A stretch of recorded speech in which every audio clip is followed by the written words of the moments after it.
बच्चे, आप सभी देख रहे हैं ये वीडियो। क्या आप अपने टोला मोहल्ला में ऐसा देखे हैं?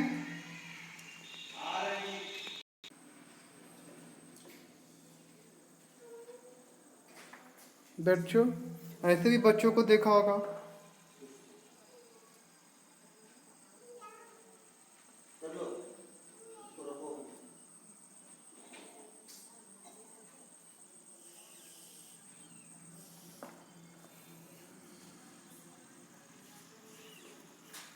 बच्चे, देखा आपने? बच्चों, और ये मैं फिर से लौटा हूँ आगे के प्रश्नोत्तरी के लिए, जो आपके बुक में है, पाठ से आगे। तो पाठ से आगे, छोटा जादूगर की तरह जादू तमाशा दिखाने वाले बच्चे आज भी गांवों तथा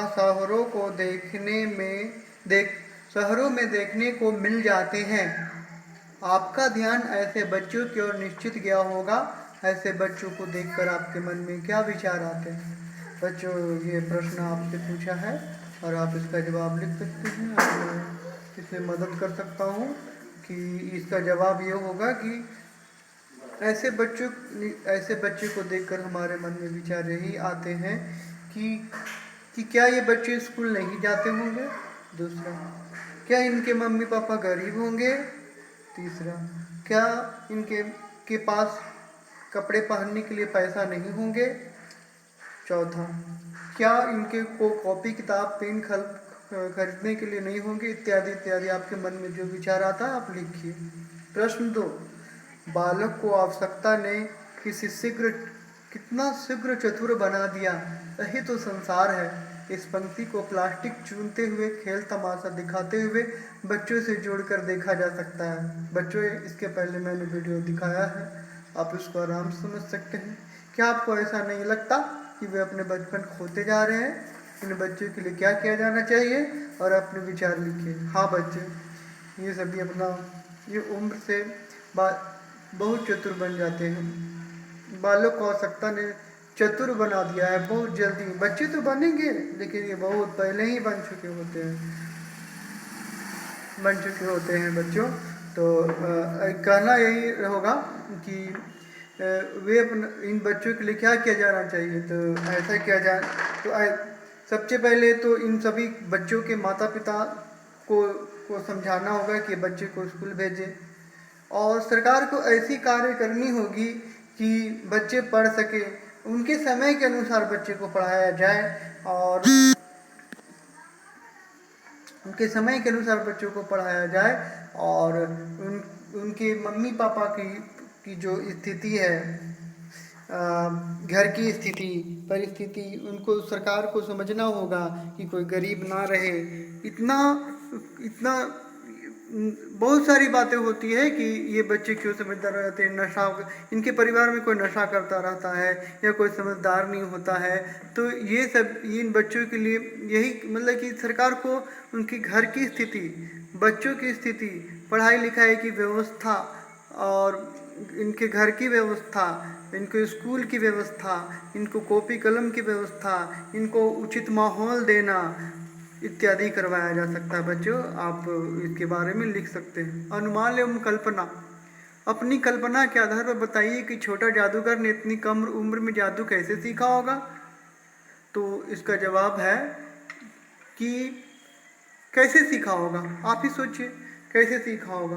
तो वो सबसे पहले तो हम लोग जान रहे हैं, बताया कहानी में साफ बताया गया है कि वह मातृभक्त है और देशभक्त भी है। तो माँ की स्थिति ऐसी नहीं थी कि वो बच्चे को कुछ खिला सके।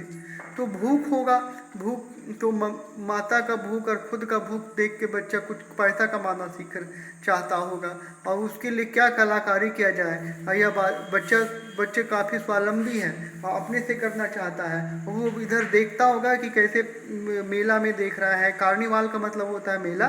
तो मेला में वो देख रहा है कि मैं ये कुछ खेल दिखाने से मेला में कुछ पैसा मिलता है, इसलिए वो इस जादू की ओर आकर्षित हुआ होगा और वो जादू सीखना चाहता होगा। छोटा जादूगर की माँ बहुत बीमार थी और अपनी माँ को स्वस्थ करने के लिए उसने क्या प्रयास किए होंगे। तो बच्चों साफ तौर पे बताया, तो यहाँ पर कहानी में बार बार है कि वो जो भी काम कर रहा था वो अपनी माँ के लिए कर रहा था, अपनी करते तो तो बीमार माँ के स्वस्थ करने के क्या प्रयास किए होंगे। तो पैसा कमा रहा होगा, जादू सीख रहा होगा, उसके बाद कहीं ना कहीं रोड के किनारे प्लास्टिक भी चुना होगा और होटल में भी काम किया होगा, काम करके पैसा कमाया होगा, किसी दुकान में काम करके कमाया होगा, किसी के घर में जाके कमाया होगा इत्यादि बच्चे लिख सकते हैं। भाषा संदर्भ भाषा संदर्भ में है, अस्ताचलगामी सूर्य की अंतिम किरणें वृक्षों की पत्तियों से विदाई ले रही थी। अस्ताचल शब्द गामी लगाकर अस्ताचलगामी बना है, जिसका अर्थ अस्त होता है। इस तरह गामी लगाकर कुछ और शब्द बनाइए। बच्चे यहाँ पर आपको कुछ काम वर्क करवाया जा रहा है और मैं समझा दूंगा कि क्या है, लेकिन सबसे पहले कुछ शब्द आप बना लीजिए। आइए ले चलता हूँ। तो बच्चों यहाँ गामी शब्द मिलकर बना है। जैसे सबसे पहले मैंने शब्द बनाया अगम्या, अगम्यगामी, अगम्यगामी, अगम्यगामी। उसके बाद दूसरा है अग्रगामी, उसके बाद तीसरा है अत्यंतगामी, चौथा है अधोगामी, अध्वगामी, अनन्यगामी। ये सभी के अंत में गामी जुड़ा हुआ है और ये सब आप उदाहरण लिख सकते हैं भाषा संदर्भ का। हाँ बच्चों, उसके बाद प्रश्न 2 है, मैं उसकी ओर ना जाने क्यों आकर्षित हुआ, उसकी वाणी में कहीं रुकावट न थी। ऊपर लिखे वाक्य में आए शब्द आकर्षित, कुछ वर्ड उठाया है, आकर्षित एवं रुकावट क्रमशः ईट एवं आवट। बच्चे बुक में ध्यान से देखेंगे, आकर्षित एवं रुकावट क्रमशः ईट एवं आवट प्रत्यय लगाकर बने हुए हैं। जैसे बच्चों यहाँ पर साफ दिख रहा है, आकर्ष प्लस इत मिलकर क्या बना, आकर्षित। रुक प्लस आवट, रुकावट। तो बच्चों ये सभी जितना भी सीख रहे हैं ये सभी प्रत्यय है। क्या है बच्चों, प्रत्यय। तो प्रत्यय किसे कहते हैं, तो प्रत्यय ऐसे शब्दांश हैं जो मूल शब्द के अंत में लगकर नए शब्द बनाते हैं। प्रत्यय ऐसे शब्दांश हैं जो मूल शब्द के अंत में लगकर नए शब्द बनाते हैं। पाठ से प्रत्यय वाले शब्द चुनकर मूल शब्द तथा प्रत्यय को अलग अलग कीजिए। बच्चों यहाँ पर कुछ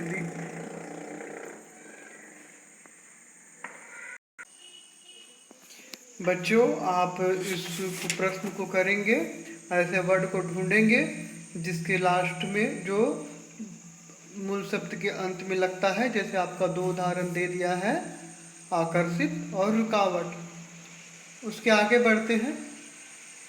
उस उज्जवल धूप में समग्र संसार जैसे जादू सा मेरे चारों ओर नृत्य करने लगा। उज्जवल शब्द उत प्लस ज्वल शब्द की संधि से बना है। बच्चों यहाँ पर हिंदी व्याकरण हम पढ़ रहे हैं और सबसे पहले हम पढ़े प्रत्यय, उसके बाद हम लोग पढ़ रहे हैं संधि और यहाँ पर कुछ संधि के नियम पढ़ रहे हैं। तो उज्जवल शब्द उत प्लस ज्वल की संधि से बना है। जैसे पहला नियम दिया हुआ है बच्चों संधि का, तो पहला क है, त के बाद यदि ज हो तो त, देखेंगे बच्चों लाल कलर में लिखा हुआ है, त के बाद यदि ज हो तो त क्या में बदल जाता है, ज में बदल जाता है। दूसरा, त के बाद यदि तालव्य श हो तो त च में तथा तालव्य स छ में बदल जाता है। ता के बाद यदि चा हो तो त चा में बदल जाता है। और घ में दिया हुआ है, ता के बाद यदि ल हो तो त ल में बदल जाता है। तो ये सभी नियम है, ये सबको रटना होगा। और आज मैं तो यही कहूँगा कि आप एक grammar book, Hindi grammar book ले लीजिए और संधि और इसके पहले प्रत्यय, प्रत्यय का कुछ कुछ उदाहरण देखिए और कुछ अपने वर्ग शिक्षक, हिंदी शिक्षक को भी मदद लीजिए। जैसे यहाँ पर उदाहरण दिया हुआ है सत, जैसे यहाँ पर दिया हुआ है सत जन, तो सत और जन मिलकर क्या बनेगा? सज्जन। क्योंकि पहला क में नियम दिया हुआ है कि त के बाद यदि ज हो तो त ज में बदल जाता है और ये हो जाएगा सज्जन। उत ला, उत प्लस ला, तो ता के बाद यदि ला हो, घ वाले नियम में देखिए ट के बाद यदि ला हो तो त ला में बदल जाता है और ये त ला उल्लास, क्या हो जाएगा? उल्लास। उत प्लस चारण, ता के बाद अगर च हो तो च में बदल जाता है तो उच्चारण।